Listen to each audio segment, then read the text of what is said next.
How much untapped potential lies within your team, your existing customer base, the market, from Harvard Business School to Stanford, from P&G to GE. The processes Peter Drucker penned over a half a century ago continue to be hailed as the apogee of management wisdom. And whether or not you're an ISO 9000 or Six Sigma organization, his processes aren't just de rigueur, but essential. It all begins with Drucker's The 5 Most Important Questions for a Business. What is our mission? Who is our customer? What does the customer value? What are our results? What is our plan? Given that, how can the C-level process improve your team's sales and performance? In the next 5 minutes, we'll look at the source and science behind the C-level process, the questions you might consider in evaluating a trial of the C-level process, its benefits and its dollarized value for your team, as well as the experiences of other organizations using the C-level process, and the next steps you can take to duplicate their success. You've clarified the mission-critical objectives, but does each team member effectively obtain internal and external customer feedback, thereby clarifying what priorities and activities most need their immediate focus? The area Drucker points out as having the most room for amelioration is the awareness of the customer. You have listed, segmented, and prioritized your many customers, but how well do you know what they value today? What do they most like or dislike about you or the competition? In what Drucker calls the self-assessment process, an outside facilitator conducts qualitative customer research and depth interviews that bring back invaluable information to fuel the results. Some organizations have delayed Drucker's dictum of having their customers interviewed. They wondered, how would our customer feel about being interviewed? It's very interesting. The customers I talked to mentioned that they liked being asked these questions because it made them, first of all, think through some of these processes and value propositions themselves. So as a result of it, they ended up with a formulation of their ROI in a way they never really thought through it. During the C-level process, customers are resold and shored up.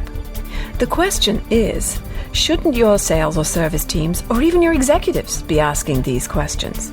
Absolutely.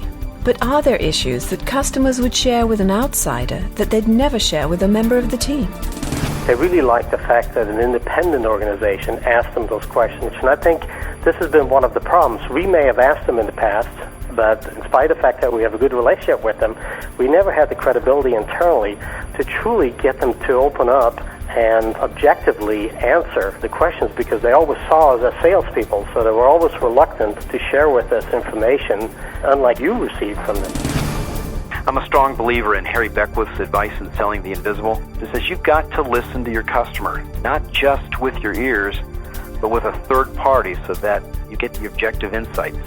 And there are things that customers and employees will tell an outsider that they've never would tell an executive or someone like myself within an organization. Mark is great at getting people to open up.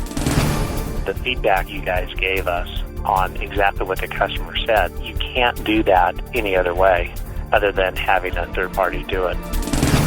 Can this investment in an outsider truly bring back any hard dollar value to the shorter term bottom line?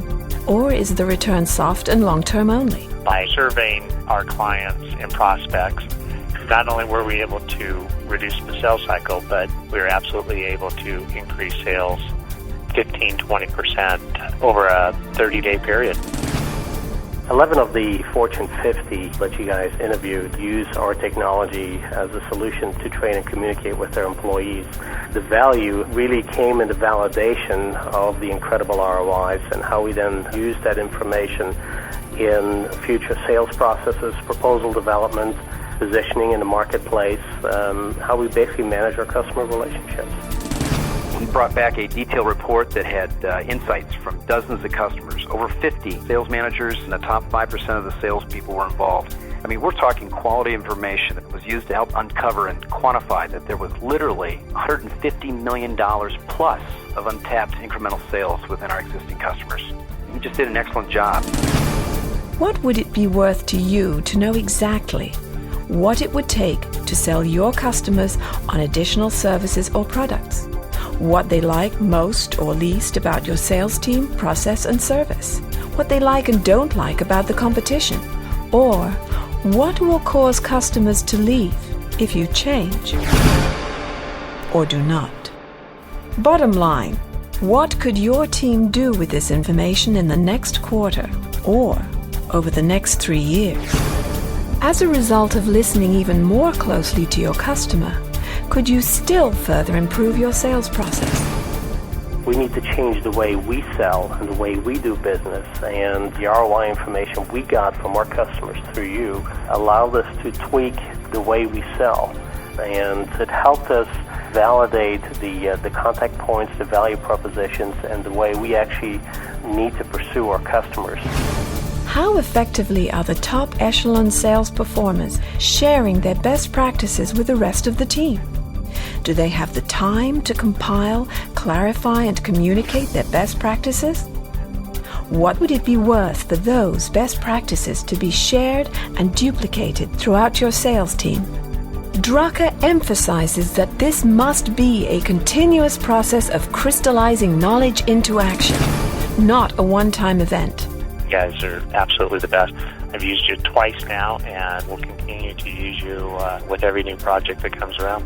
If people didn't do this, they would be absolutely crazy. At the end of the day, this is what it's all about. Hearing your customers in an objective way express how they truly feel about what they've purchased from you as an organization, be it a hardware, software, or a service. It doesn't matter. In my opinion, we need to continue to do this on an ongoing basis. We should instill this as a discipline and try to repeat this process over and over and over. It makes us a better organization. It makes us truly understand what our customers like and don't like, why they continue to do business with us, or why they go away. What is the potential impact of hearing about your customers' additional needs, dollar quantification of value for the various services you provide them, their perception of the overall value of your long-term relationship? C-Level is the only consulting firm to offer a guaranteed process of profit discovery with your customers, best producers, and management using Drucker's self-assessment process, qualitative interviews, and flexible portable mediums of audio communication that can reach 100 or 100,000 the next day. Call us at 513-621-8000 to discuss how the C-Level process can impact your company's bottom line. Again, you can reach us at 513-621-8000. Mark Faust has 17 years of consulting experience in facilitating management retreats, self-assessments, strategic planning, qualitative customer research, sales and marketing improvement, and has conducted thousands of qualitative customer interviews. Rob Carnes has spent the last 20 years in the commercial and corporate audio-video production business as an owner of one of the Midwest's most respected audio production facilities. Previously, he spent 10 years in sales and sales management roles.